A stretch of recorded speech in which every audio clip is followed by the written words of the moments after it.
as Nebraska starts to kind of wind down here at the end of the spring or the winter transfer portal window. Don't expect a whole lot of movement anymore with Nebraska in the portal, at least for now. Obviously the spring portal will open in April. I do expect Nebraska to be active in both dealing with some outgoing transfers and also bringing in some potential additions to the team to try and address remaining needs. But as they kind of wind down here, I did want to touch on two positions that have seemingly gotten a bit of an overhaul: a wide receiver and defensive back. Wide receiver, obviously Nebraska missed out on Jonah Wilson. We're looking for a potential fourth transfer portal wide receiver, but did add three through the portal in Kentucky wide receiver Dane Key, Cal wide receiver Isaiah Hunter, and fellow Kentucky wide receiver Hardley Gilmore. Pair those two with four-star wide receiver Cortez Mills and four-star wide receiver Isaiah Mosey, both joining from the high school ranks. That room's going to look a lot different moving forward. On the defensive backs, Nebraska's had a few outgoing, reserve defensive backs, but also added Justin Rett from Georgia, added Andrew Marshall from Idaho, added Marquise Groves Killebrew from Arizona, and Jameer Khan from Southern Illinois. Khan obviously played for Jamar Mosley at Lee Summit North. There's a connection there. It wasn't just a blind swing on a lower level prospect making the jump up to the Power Four. Andrew Marshall, an experienced corner that it enters the competition, enters the spring as one of the favorites to win a starting cornerback job. Marquise Goers Killebrew played really good football this season for Arizona in stretches, allowed just one touchdown and over 200 coverage snaps.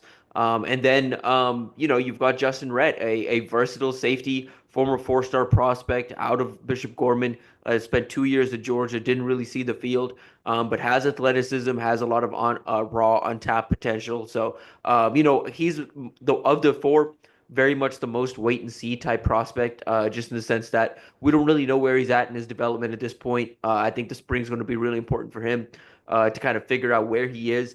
I think moving forward on both sides of the ball, Nebraska's kind of taking this strategy and taking this approach of open competition. I think that's what you're going to see in the spring at both receiver and defensive back, where you may see one, two, maybe even more of these transfers, uh, you know, join the program for a semester, but ultimately leave towards the end of spring ball because they lose out in a position battle, or don't expect to see the field as much as they thought when they joined the program and transferred in. And that's just because of the competition Nebraska's added to both rooms. You look at the wide receiver room. I think the room that Dana Holgerson and new wide receivers coach Da'Keil Shorts inherited. I think the room they looked around that room and they recognized that they had a bunch of good athletes, but a couple guys that are a year or two plus away, a couple young guys that are a year or two plus away from being good receivers. There's a difference there. Good athlete.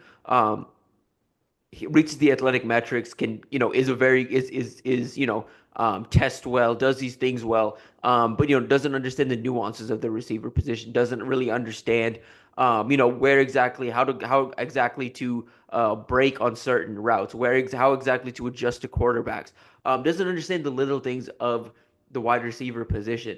And I think there was an idea that, hey, you look at the room that they inherited, and I think they looked at each other, they looked at the room, and said, we need to improve, we need to go find wide receivers, true wide receivers, and you have that now in a Dane Key, who led Kentucky in receiving this year and has had 3 productive years for the Wildcats, and is considered a future NFL draft pick, could have even potentially declared for the draft if he wanted to this year. You have Isaiah Hunter, who as a redshirt freshman led Cal in receiving.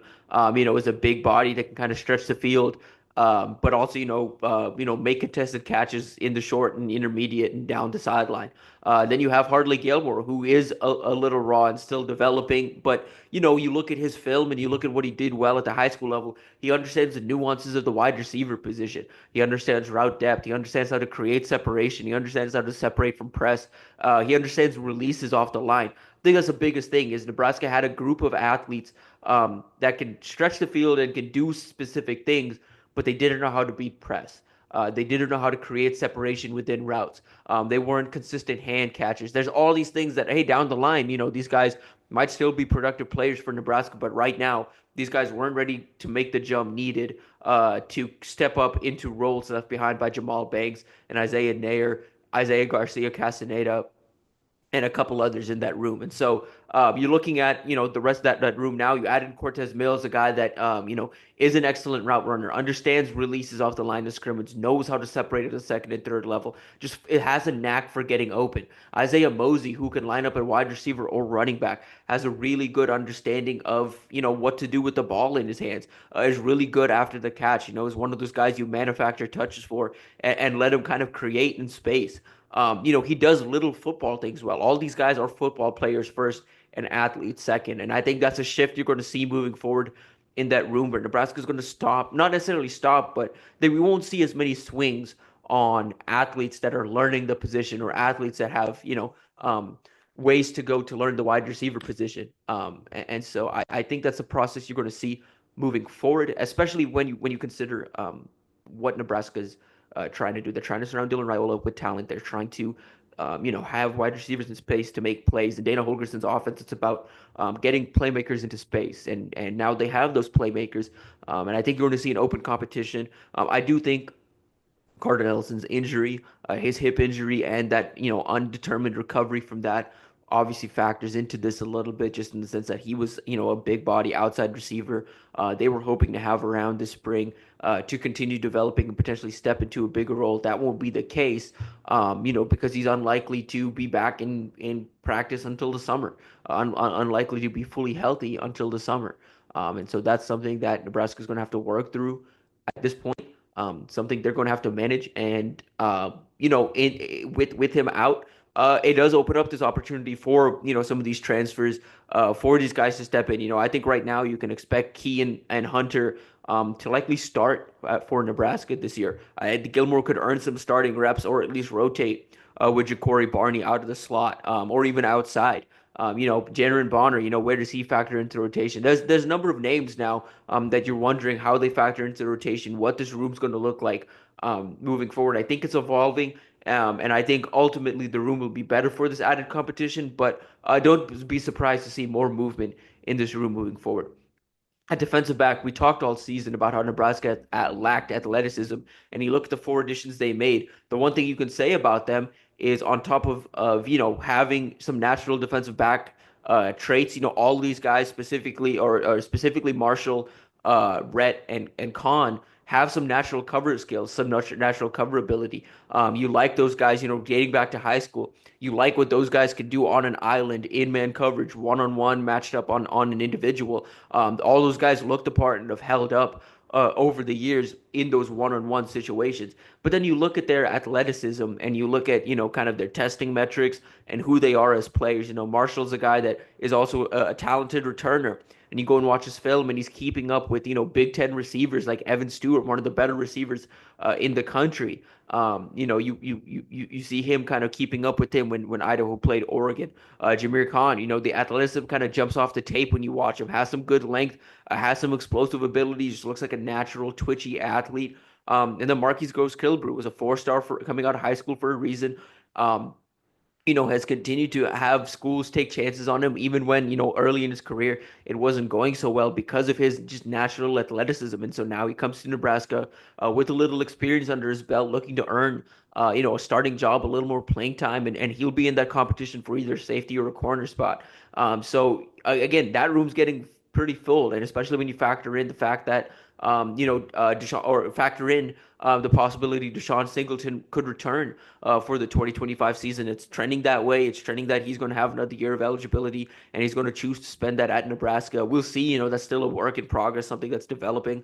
But if that does end up happening, regardless of Singleton, you're going to see some movement in this room as well.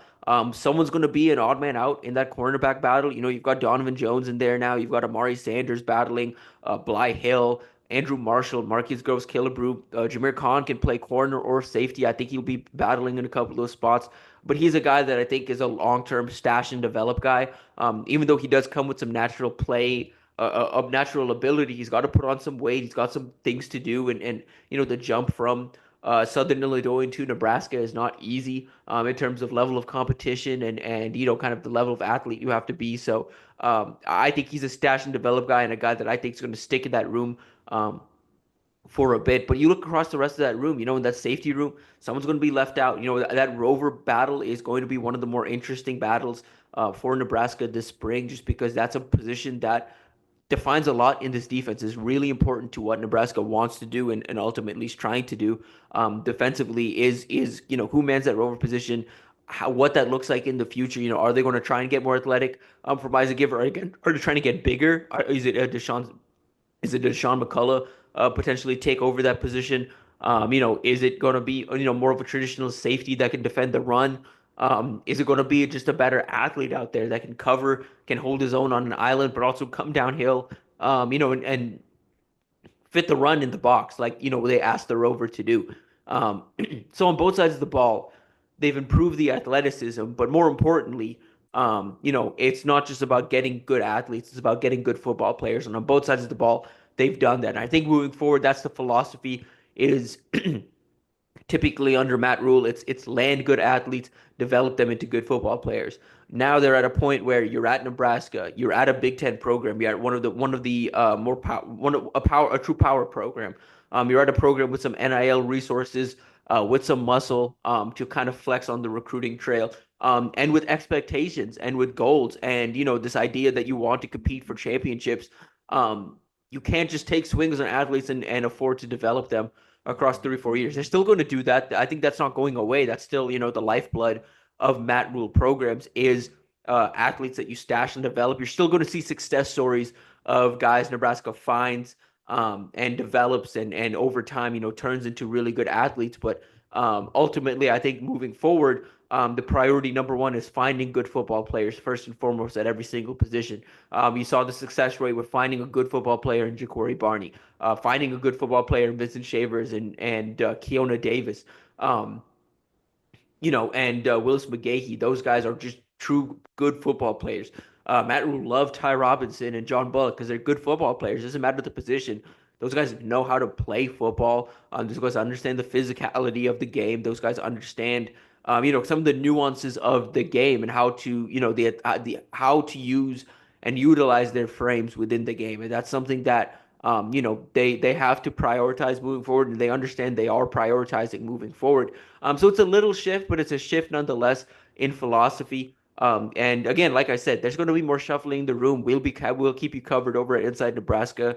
Appreciate y'all tuning in. For this little rant, I guess. We'll be back with the recruiting blitz next week, and we'll also have a couple other kind of individual episodes here with Steve on just some talking points through the off season. So stay tuned for all of that. Be sure to like this video, subscribe to our channel, and we will be back very soon.